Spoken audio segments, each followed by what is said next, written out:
অন্য রাজনৈতিক দল কি গল্প শোনায় তার সাথে আইএসএফ কে আপনারা মিলাবেন না। আইএসএফ একটা মূল্যবোধের রাজনীতি করতে চাইছে, যেই রাজনীতিতে সমাজে আমরা ওরা থাকবে না। আপনারা অবাক হবেন, আমি বলতে এতটা আমাকে খারাপ লাগছে। আপনারা কদিন আগে জানেন আমাদের বাড়ির মেয়ে, আদিবাসী সমাজের একটা মেয়ে বীরভূমে তাকে ধর্ষণ করে খুন করে দেহটা 3 টুকরো করে ফেলেছে।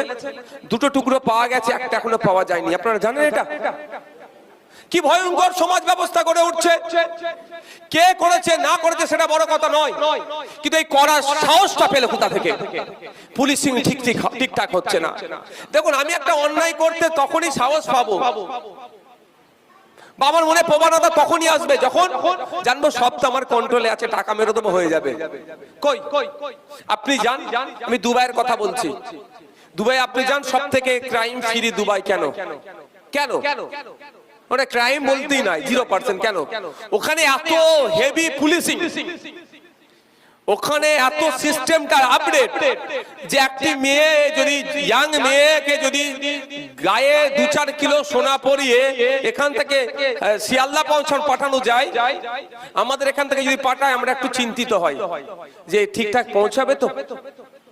কিন্তু দুবাই এটা পাঠান নির্দ্বিধায়, কেউ যদি এসে ওই মেয়েটির গায়ে হাত দিবার চেষ্টা করে তার আগে এসে পুলিশ ধরে নেবে, কারণ সেই রকম পুলিশিং সিস্টেমটা তৈরি করেছে।